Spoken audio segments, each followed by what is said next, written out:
we go. Well, hey, everybody. Happy Tuesday. It's time for another hour of good nature. And as we promised or threatened in the email tonight, we have a live studio audience. We're gonna go here to Susan. We have Trish, who's leaving. We have Alice. And then we have folks still gathered around the table. Hi, Kim.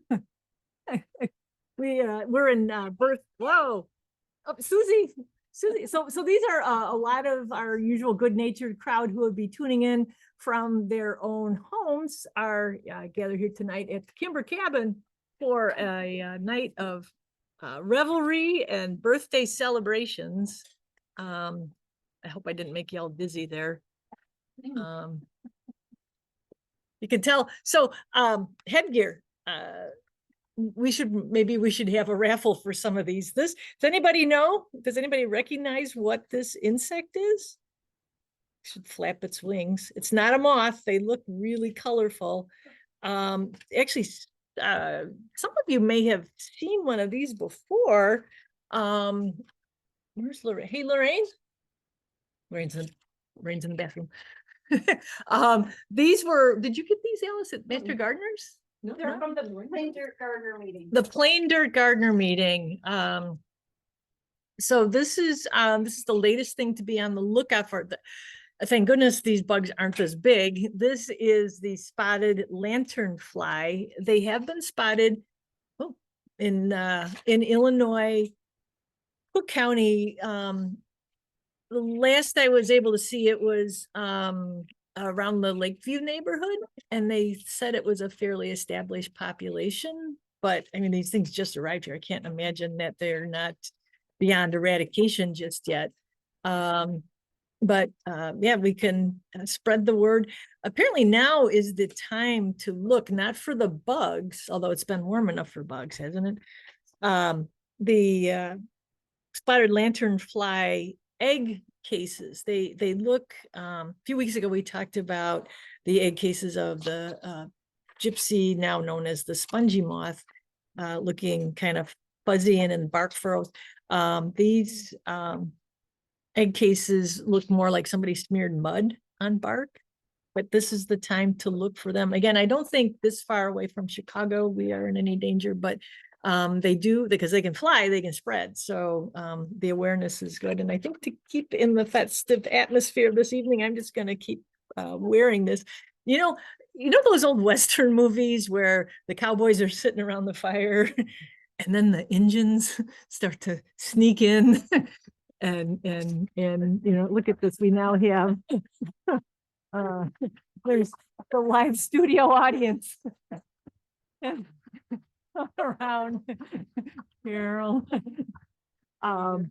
We're going to start through, as we usually do, with some show and tells, and you guys are welcome to ooh and ah at this. So I got a different jacket out this weekend. I went to John Deere's memorial service. I think some of you might have been there too. It was very moving, but it was an appropriate celebration of life for just a tremendous man who will be missed. But there was so much joy during his service. He they sang "It's a Wonderful World," which was one of his favorite songs, and just talked about his celebration of how he celebrated nature. So I had to get a little dressed up for that, which means I had to wear something different than what I usually wear. It wasn't that different, but I got a different coat out, and I thought, what the heck is in this jacket? Can you see what this is? Can you guys see what this is? It's broken. Can you hear that? Wait. It's hollow.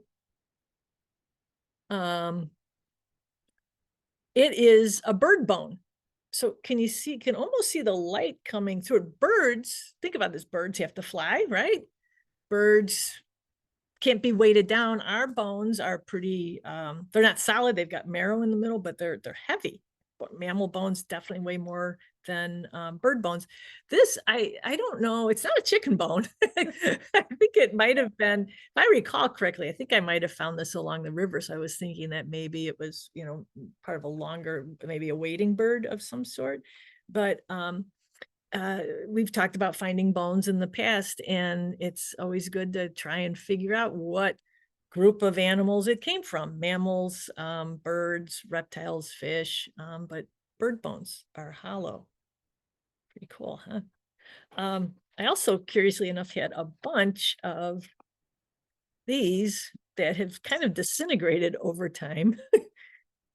You see what that is? Rabbit. Rabbit. Yeah, I don't know when I started collecting these. It was years ago. And I don't know what I'm gonna do with them. but there's either a lot of lucky rabbits that have escaped by leaving their white tail behind, or there's a lot of rabbits that went to the big bunny hutch in the sky and the predator didn't want to eat the tail. But you find these fairly regularly, and now that the snow is gone, it's easy to find these laying around. So I had these in my pockets too. I think everything else is more recent than that. Another one. Buckeyes, thank you, Susan. Somebody in the chats wanted to know whose birthdays. Yes, Lanternfly. Yes. So yeah, Kay was asking whose birthday. So we have Susan's birthday, and we have Lorraine's birthday. Lorraine's responsible for the hats. And then Alice's birthday. And then we had Valerie too, but Valerie left because actually all the people who said, why do you do this thing at 8? Why can't you do it at 7 or 6? A respectable hour. They all went home to go to bed. But anyway, so before we do our other our slides for tonight, there was something else, another little piece of show and tell. This book, so a few weeks ago, we talked about Dr. Eleanor's Guide to Ants. Well, this is the Chicago. It's a more condensed, it's a more narrower focused book that just talks about the ants of Chicago. Now, this coming Thursday, we have the column that's going to run in the newspaper is on the odorous house ant. And the name does such a disservice to this ant, but it actually describes it well too. It is a stinky ant. The odor, I'm guessing it's a defensive chemical. Honestly, Dr. Eleanor doesn't address why it smells. But I think it maybe has to do with deterring predators. It might also be part of the pheromones that they lay down as they move around. Maybe that scent helps them find each other. It's named one of the top house pests, not in Chicago or Illinois, but throughout the country because of the numbers that it occurs in. So here, my take on it was, one, its scientific name is Tapenoma sessile, and tapenoma, you guys will appreciate this, sounds like tapioca. I love tapioca, so I just have an affinity for these ants, which have now started showing up. If you've got ants in your kitchen right now, there's a good chance that it's the odorous house ant. They're coming out, they're waking up. This is a really busy time of year. This turned into a 2-part column. And this coming, what I'm working on right now is the number of exterminator trucks I've seen in the neighborhood that are probably there trying to get rid of these ants. And then just kind of questioning what it is. I know people don't like to see ants in their house, but this is an ant that doesn't really do anything. I guess, if you have open food, which you shouldn't have anyway, but if you don't have your food sealed up, they can get inside of it. But what they've been doing for me is picking up the few little crumbs that the furry roommates leave on the ground in the kitchen, which isn't all that many. You've seen how Kit eats. So but it's an interesting ant species, very, very common and widely recognized as a pest. But I already, Dr. Eleanor, she too looks forward to seeing the ants in her kitchen. So I don't even know this person really, and I feel like I want to get to know her because we share that attitude.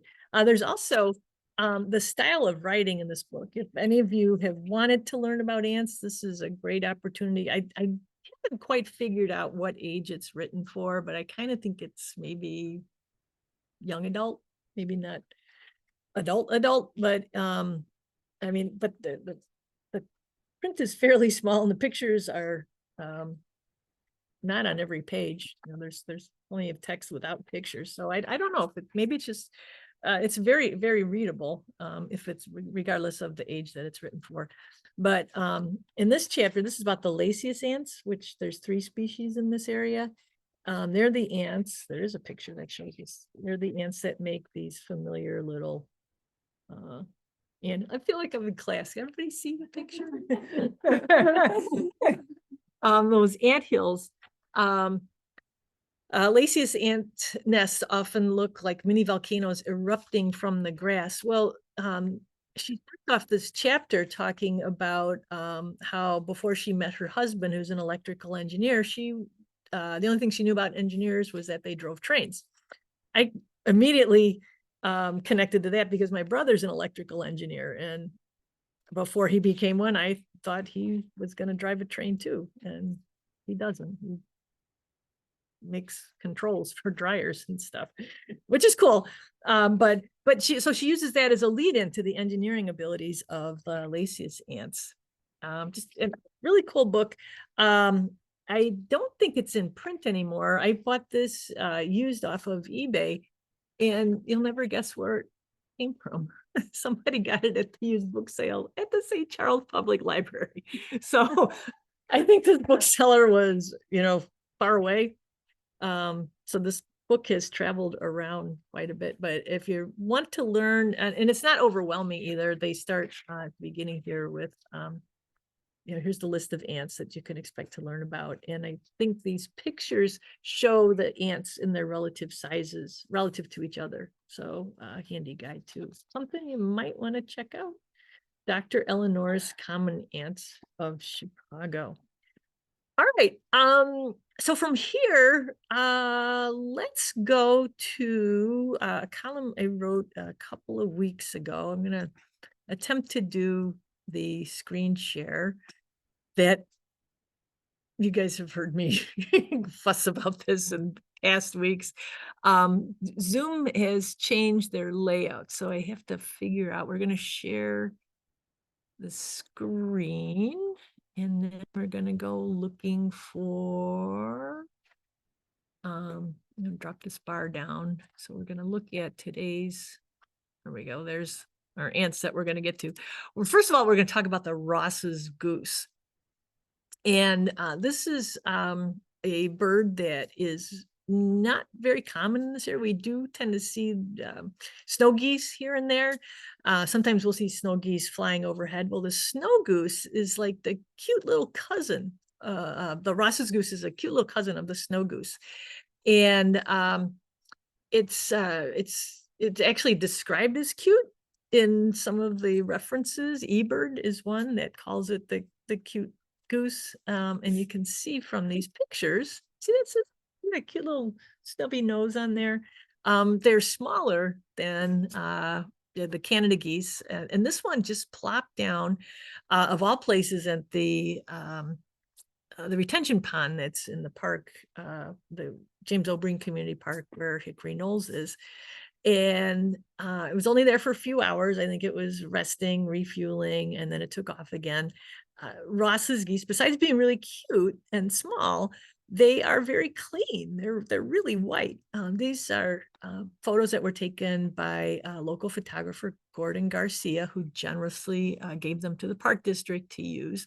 One of the ways you can tell a Ross's goose from a snow goose is by its pristine or nearly pristine white plumage. See how bright white that is? See how bright white that is? These geese are, they feed in a different way, whereas the snow goose is rooting around and getting all mucky, going after tubers and things like that might be below the water surface or even in the soil. These guys just kind of dabble and pick at things that are emergent vegetation or higher up. So that white plumage, in addition to the cute little nose and the general small size, is a giveaway for them. Kind of a funny thing. I think you guys will appreciate this. Gonna stop the share here for a second. So this column ran, I guess, was it a week ago or so? I forget when things are scheduled to run. I think it was over a week ago because we had last week off. That's right. So I got a letter. I got an email from a woman who had read the piece. Now in the column, I quoted a gentleman who had observed these geese back in 1765. It's an old species account. He actually did not call them the Ross's goose. The Ross's goose name didn't come around until after the Hudson's Bay Company had a gentleman whose last name was Ross, who sent a lot of specimens to the Smithsonian and some other natural history museums, and that's how the species got its name. Well, the passage that he wrote here, let's see if I can pull it up here and read it.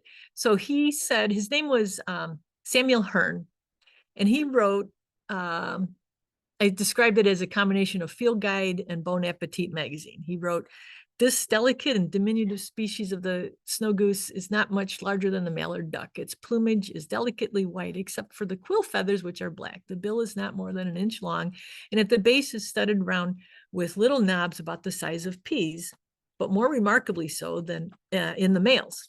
About 200 or 300 miles to the northwest of Churchill, so we're talking way up north in Canada, I have seen them in as large a flocks as the common wavy or snow goose. So wavy was an appropriated Native American term. They had a word that sounded similar to that for goose.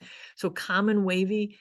In fact, this bird was also called a galoot, and there were silly galoots. They had all kinds of cool names, and some people call them the scabby-nosed wavy because of these bumps on their noses. Well, so he goes on to say that the flesh of the bird is exceedingly delicate, but they are so small that when I was on my journey to the north, I had to eat 2 of them for supper one night, which is kind of my motto, take 2, they're small. So, anyway, I get this email from a reader who was not very happy with what I wrote. She said, Dear Pam, I love reading your good nature articles and have learned a lot from them, but did you really have to tell us that you ate 2 of those beautiful little Ross's geese? After your interesting explanation of their plumage and migrating habits, that was a little heartbreaking, to say the least. So I actually had to go back and read what I wrote, because sometimes it's late in the night or it's early in the morning, and maybe I misspoke because I thought I was quoting Samuel Hearn, and it turns out I was. So I think maybe she was either reading it late at night or early in the morning. So I wrote her back and I explained, but I thought that was kind of funny that I got accused of eating what I was writing about, which I guess I do eat a lot when I write, but yeah, felt hopefully, she will get my reply and won't think of me as a cold-blooded killer. Not that I don't support hunting, but that's a whole other thing too.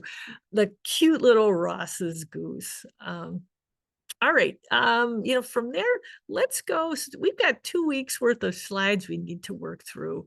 And I did try to kind of pick and choose because there were certain topics. And then there was one that I took just today. And even for my photography skills, it was bad. I was at the Jewel this afternoon. I was getting some groceries, and there were 3 eagles above Jewel in St. Charles. And there were 2 that were kind of clasping, and then a third one that looked like an immature. It had the mottled plumage, and it kind of came and went into the fray too. And then they kind of split. I lost them over the back of the building, and then they came forward again. All you can see in the pictures I took was black dots in the sky. So not really worth showing, but it was kind of cool to see that, because the Jewel is what, 1.5 miles or so from the river. So maybe they were out, maybe they were going to go eat some Ross's geese somewhere, who knows. But this is the time of year. Oh, in fact, that was something else I was going to mention before we go to the slides. I got an email today from a husband and wife up in Tonica who saw a pair of whooping cranes. And now I talked to actually a fellow coworker here at the Park District who thought he had seen a pair of whoopers last fall, but they were actually just sandhill cranes that had their gray plumage. It was a bright sunny day. There were no black tips on the wings when they flew away. But this couple actually took the time to describe what they saw when the birds flew away. They stayed a respectful distance, and their pictures they're a little bit better than my eagle pictures, but not really. The birds are really far away. But their description of what the birds look like and the sounds they were making, and the way they look when they flew away. So it was a pair of whooping cranes, not mixed in with sandhill cranes, which I thought was interesting too. So that was in Tonica. Keep your eyes open. It's that time of year when really anything is possible. All right, let's see here. Now I got to figure out where we went. All right, I'm going to try one more time to do the screen share. There we go. And got to pick a screen. I want to get off of this screen now. Is this where we were? Yeah. All right. So let's move along here. So I don't know if anybody recognizes, studio audience, does anybody recognize this window? I had actually never noticed it, and this is a building that I go to frequently. This is the window right next to the actual front door at Creek Bend Nature Center. I was there a couple weeks ago borrowing some owls. You know, you borrow a cup of sugar, you borrow some flour, you borrow some owls. Go to a nature center if you want to do that. So I was waiting for somebody to come to the door, and I saw this nest. You see it up there? Let's zoom in a little bit. There's a nest in one of those. See that, Susan? A little nest right there. So I got to thinking, what kind of a bird nests there? And I had just done a program on identifying bird nests, so I think I had bird nests on the brain. It's decorated, heavily decorated with bird droppings. And this is a signature, I believe. You see all that? I think this was a house finch nest. If somebody else has another idea, I would welcome your input, but I've seen this sometimes on goldfinch nests too, not all goldfinch nests. And I don't know what it is. I don't know why sometimes they're a poopy mess and sometimes they're not, but I thought that was really interesting. And it's a perfect spot for a house finch too. A lot of times they will nest, sometimes they'll even nest in the decorations on the door. Well, this was right next to the door of the nature center. Kind of a cool thing. And there's the owls. So at Hickory Knolls, we have one great horned owl mount, and it's a male. I wanted to be able to show when we visited WGN, maybe you can recognize the glamorous hallway there. That's where Paul Conrad does his courtesy desk segments. It's every bit as I don't know, unglamorous as you could imagine, as they talk about on TV. Whoops. But we were talking about how gray horned owls are nesting right now. Look at the size difference here between the male and the female. Look how bulky she is. Her body looks so much heavier than his, and it is. They can be up to a third, again, as large.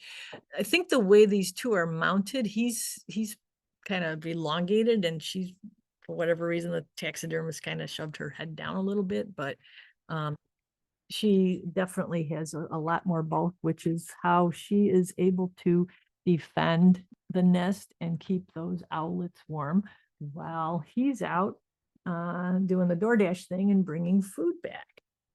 We also brought a little screech owl and a barred owl there, which we're very grateful to Creek Bend for loaning those to us for that little WGN adventure. Now, accidentally clicked on this and you see this is our old friend, the hairy woodpecker from a few weeks ago. This is the one that's either, depending on what references you read, it's either leucistic or it is a partial albino. Now, when I learned about genetics, and I did not learn very well, I struggled in genetics. I was told that you're either an albino or you're not. There's no partial. But in this guy's case, clearly there's something going on with his feathers. The only reason I showed him again, we talked about a few weeks ago, I wanted to show him again because one, he's still around. He kind of comes and goes. This is a house over in Campton Hills. And he would be there for a couple days and then he'll be gone for a few weeks and the homeowners think he's dead and then he comes back again. So he comes and he goes, he must have a circuit that he follows. And maybe he has to be more mobile than other woodpeckers because he stacks out. When we looked at him before, I don't know if you remember, his body was really short. He was missing his tail feathers. And now we can see in these pictures, his tail feathers have started to grow back. So maybe he's learned that to avoid whatever it was that grabbed those feathers, whether it was another bird or a cat or something, he's learned that he just has to stay on the move. But he doesn't stay for long, but he does keep coming back to this yard. So the aberrant colored hairy woodpecker is still hanging in there. And then this was a nature nerd walk. When did we go, guys? When did we go to John Dewar Forest Preserve? Was that 2 weeks ago? 2 weeks ago. And we saw the cactus. So if you haven't been there yet, the cactus are definitely something of you got a couple of reasons to go there. You can go there to honor John Dewar, and you can also go there to see the cactus that are growing in the where the old quarry used to be. But you want to look out because there's another presence in that whole area. There's a lot of, I think there maybe mountain bike trails that are running through there. There's a lot of remnants of old campfires back there. And then there's little messages like this one. They're watching you is what this rock says. But you'll notice that they printed it carefully and they placed it carefully, but they spelled watching wrong. So I don't know if you want to be afraid of somebody who has spelling mistakes. That's up to you. But yeah, it's certainly a cool place to go visit, and the cactus are doing just fine there in that semi-arid space. So this was something, this is a branch that is right outside of Hickory Knolls, and it's standing as a testament to how deep our snow was for that 1 week that we had winter this year. That branch is about 18 inches or so off the ground, and you can see that it's heavily chewed. Let's zoom in here. Tiny little teeth marks all along this branch. This is what voles do when they have access to living wood. They a lot of times they'll do it on trees and they girdle a tree and they kill the tree. This is just on a branch of I'm not sure. Let's see, is that, I don't know if that's one of our hazelnut trees. You can see there's some marks going up the tree too, but they didn't girdle the base of it. So I think this little small tree, large shrub will be fine. But it's I didn't realize actually, you know what probably happened? I think the snow, this is very close to our parking lot. I think the snow was a little bit deeper there because of how it was cleared off of the sidewalk. But that's what voles do. They stay underneath the surface of the snow where they can avoid getting eaten, but they can do their own eating while they're there. So keep your eyes open for that. It's not always a beaver that chews on wood. There's lots of other little rodents that do it too. In fact, now as we're getting into spring, I think well, we've barely had winter, but I think the woodchucks are going to be waking up soon, and sometimes they will go and they get a quick hit. This way they get some nourishment from that sapwood, and they get some of the sap too that is still rising. So keep your eyes open for that as well. Lots of gnawing going on. And then this was last week's walk. This is the bright red buds. It's not a red bud, but it's really it's a glorious little spot of color in a landscape that's still somewhat brown and drab right now. Maybe if you've taken the tree ID courses, you've talked about buds and how they can be used for tree identification, but bright red like this, that's a sign of the basswood tree, which this is the other sign of a basswood tree, is this suckering growth habit that they have, where you get a whole bunch of trees kind of growing out of one small space. So keep your eyes open for red buds that are not on a red bud, that are on a basswood tree.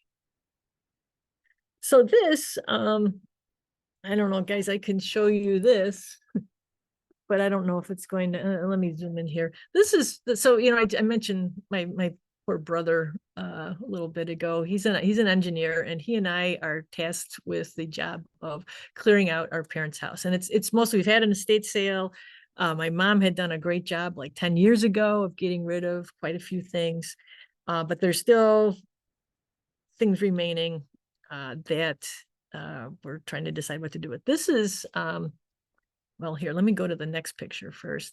So this is the bottom of a trunk that one of our ancestors brought to the United States from Germany, or possibly Norway. We're not exactly sure which relative it belonged to, but it didn't sell at the estate sale. My brother isn't that interested in it. I think it would clean up pretty nicely, so I think I'm going to take it home.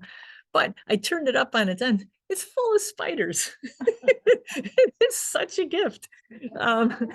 So if we go back here, it's the common, it's the literally the common name for this is the house spider, and that's their signature there, these little puffy sacks of eggs that they make. Well, must have been a dozen of these little spiders under here. And if we look again at the bottom, all those white sacks are all the egg cases. So I think I can do a lot to bump up the spider populations in Casa Otto if I take this trunk home. So looking forward to that. So let's stay with arthropods, shall we? So I mentioned the odorous house ant and how I wrote about it. It'll be coming up this week in the King County Connects and in the King County Chronicle. Well, here is a odorous house ant. And it doesn't look alive. And honestly, I thought this thing was dead.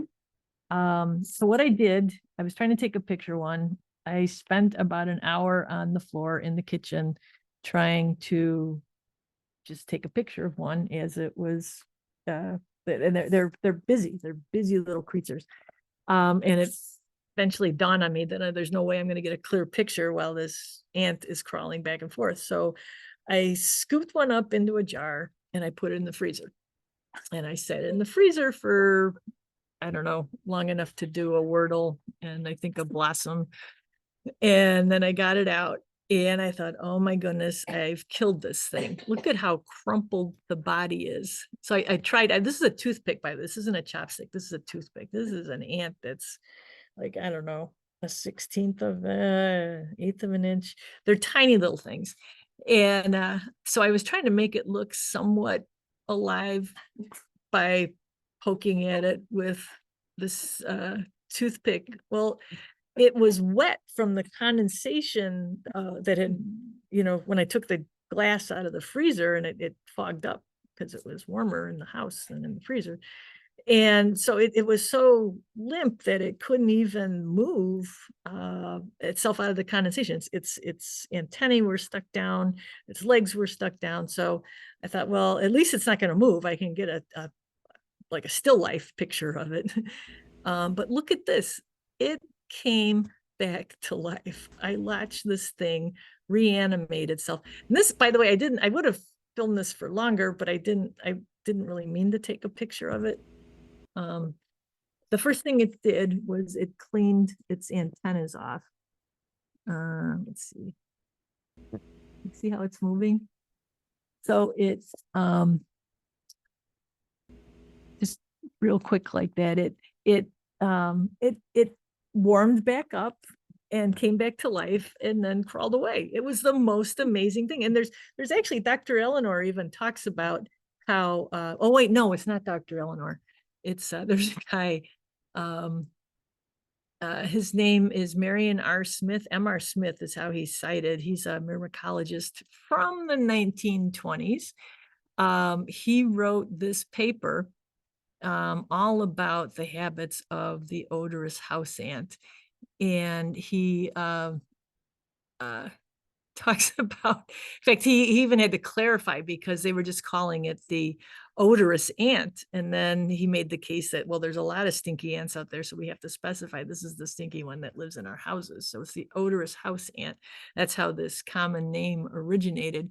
But he, in his paper here, he describes the physical characteristics of the, not the tapioca ant, but the tapenoma ant. And then he talks about bringing them in, and he talks about the setup that he made for them, and what he was feeding them, and the difficulties of keeping the food fresh. It kept molding, and then sometimes the mold would make the ants sick, and the ants would die. But he kept talking about how hardiness here, the hardiness of the ants is most remarkable. On a number of occasions, the writer, H.R. Smith, has accidentally broken off appendages or even crushed the bodies of females and workers, and yet these specimens lived and appeared to be little affected by their injuries. Some females with considerably crushed abdomens have laid eggs in spite of their injuries. In one case, two de-alated females without food or water survived confinement in a jar for a period of over 2 months. So you know what that means? That means he put them in a jar on his desk and he forgot about them, because we've all done it, right? But it's just this is a, if any of you are interested, this paper, it's in the Internet Archives. There's a link to it on the bug guide website, but I've downloaded it, so if anybody would like to read about 25 pages or so on the odorous house ant, you just let me know, because it is fascinating stuff. Lots of documentation here. All right, enough of that. Let's go back to our slides. Where did they go? There they are. All right. So that's the picture I ended up taking, and not terribly satisfied with it, but it's good enough for this week.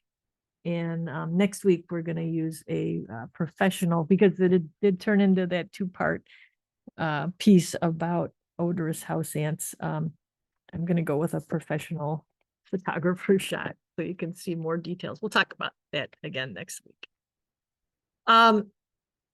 What's this? This doesn't look very natural. This was another treasure from the folks' basement. That's a 5-gallon red wing crock. And I put this in here as a plug for the Red Wing collectors. It's a nationwide group of people who collect Red Wing crocks and earthenware, pottery, all the things that are made in Red Wing, Minnesota.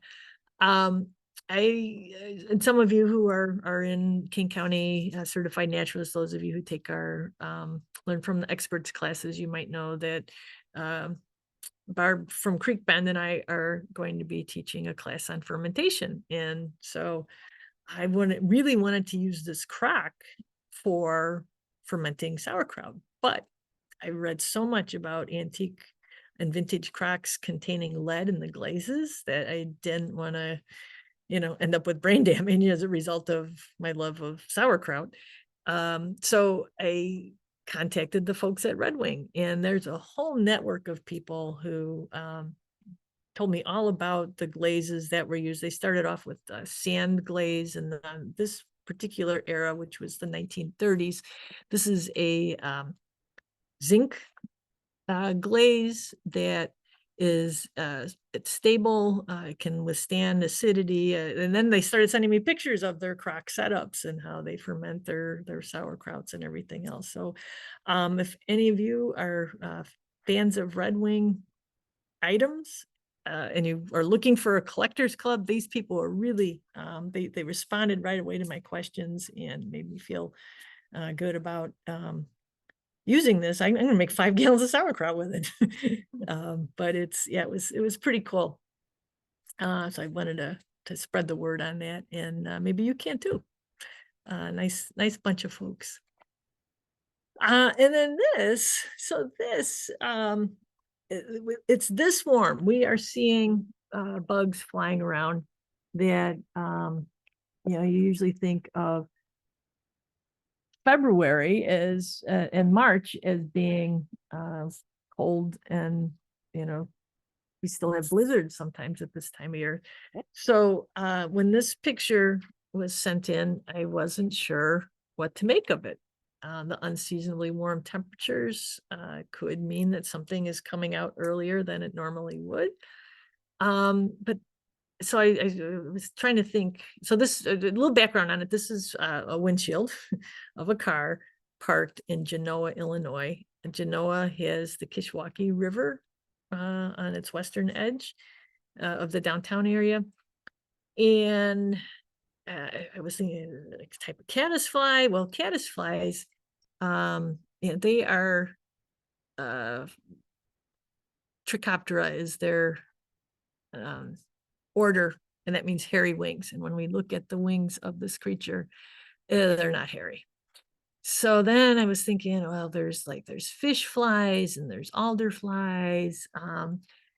When you look at a resource like iNaturalist or Bug Guide, you can look up for your state. You can see what the history is of when those bugs are seen, like the general times of year. Fish flies and alder flies tend to come out in May.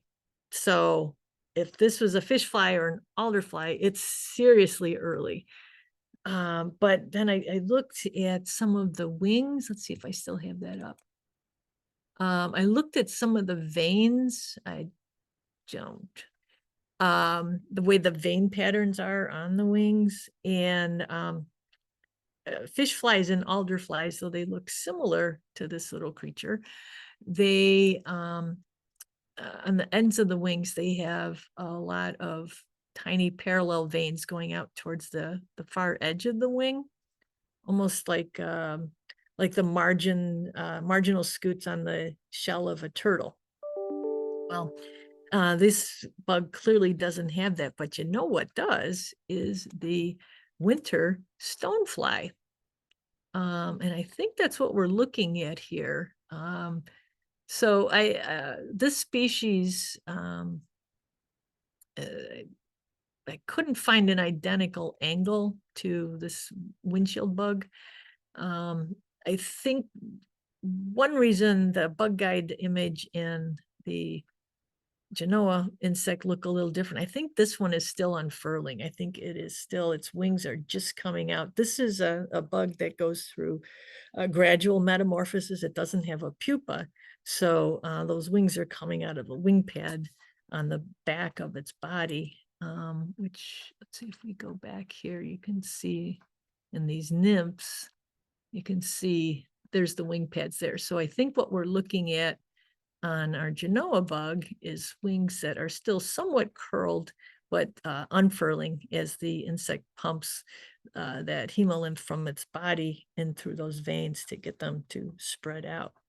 So winter stoneflies of any kind are pretty precious around here. We don't have the water quality along much of the Fox River. We do have in some of the tributaries like Big Rock Creek and Fearsome Creek.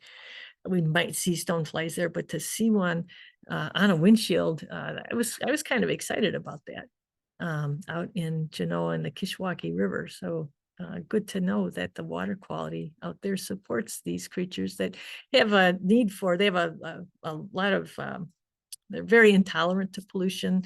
They need dissolved oxygen, high amounts of that in the water. So pretty cool find. I was excited to see that.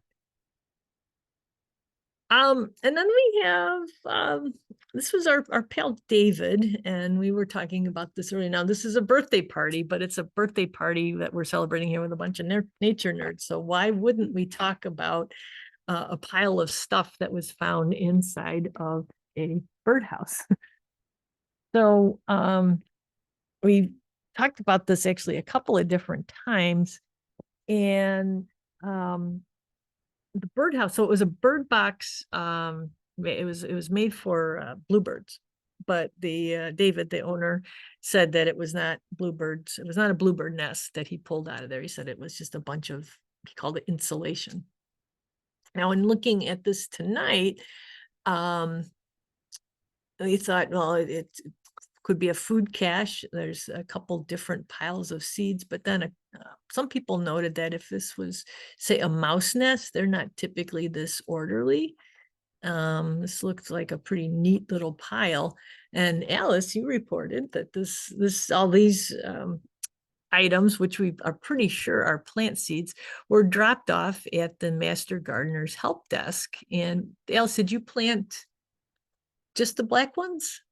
That's all he brought. That's all he brought was the black ones. Yeah. Well, we were kind of wondering if maybe the brown ones might be insect eggs. Like see that one that's stuck up there on the side of the birdhouse. But it was an interesting find, and some of these dark seeds, which Alice, you described them as pretty, right? They're nice looking. Yes. Shiny black. Shiny black seeds. The shape, you said they're kind of triangular, or they had the sharp sides, or they weren't rounded. They had almost like a pyramid type of configuration to them. Kind of reminded me of pokeweed seeds, but pokeweed doesn't stay shiny. It's drab once you take it out of the seed. I've tried this because that's, I see those in the bird bath a lot of times, and they have a unique shape like that, but they don't stay shiny. So this is an experiment in progress, and thanks to the Master Gardeners, maybe we'll have an answer of what it is piled up there in the bluebird box.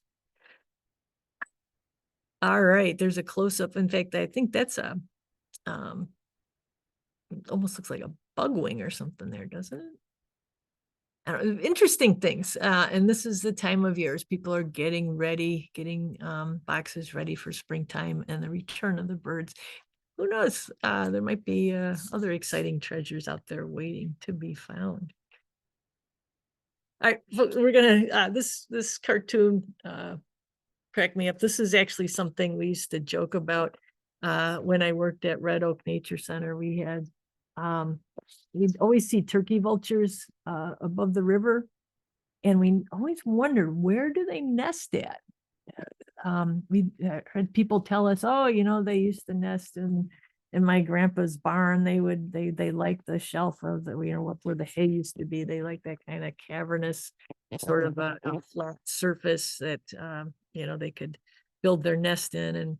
And one guy said he found one once in an old snag in a hollow tree. Well, we talked about building a platform like this. The caption here for the live studio audience, it says the neighborhood association said I could have a bird feeder, but they didn't specify what kind. So the guy has a platform feeder with a carcass on it, and all the turkey vultures are feeding on it. So I'd like to try it sometime. I would also welcome input from you guys. If you have ever seen a turkey vulture nest, please let me know, because we see them all the time. So turkey vulture nest. Remember I said I just taught a class on nests. Never found a turkey vulture nest, and I've never found a kingfisher nest. Kingfishers, they nest in cliff faces, bluffs where they can dig in. So like packed sand, I'm imagining that somewhere around here, maybe we have some riverbank, some eroded riverbank that they might be able to dig into, maybe railroad embankments that are near water. But those are two things that are on my list, maybe for this year, even a turkey vulture nest and a kingfisher nest. Let me know. I'd love to go out with you and take a look at them. And that, folks, is what we had for tonight. I'm going to stop the screen share. I think we had one more chat to get to. Chris, your birthday is coming up on the 14th. And Kim, happy birthday. Very good. And yeah, Meredith, the fermentation class, I think we've got 2 sections that are running. And Barb at Creek Bend, she is she's got a lot of science in her background. She's a microbiologist. I'm really looking to learn myself about some of the science. She's going to do beer and sourdough bread, and I'm going to do sauerkraut and kefir, the 2 fermented products that have changed my life. So yeah, that's coming up. I know we've got one section is on Saturday, March 23rd, and I'm drawing a blank on when the other section is. So if you're local and you'd like to come, we'd love to have you. Does anybody have any questions? Anything for the good of the group? If not, I think we'll call it a night, or maybe the night is just beginning here at Nature Nerd Party Central. Everybody, thanks so much for joining us tonight. Have a great rest of your week, and we'll see you back again next week for more good nature. Right? Take care, everybody. Thanks, Pam. Night, Good Pam. night. Night, everybody. Thanks, Pam. Thanks, Pam. Good seeing everybody. Thank you. Take care. Bye-bye. Happy birthday to everybody. Woohoo!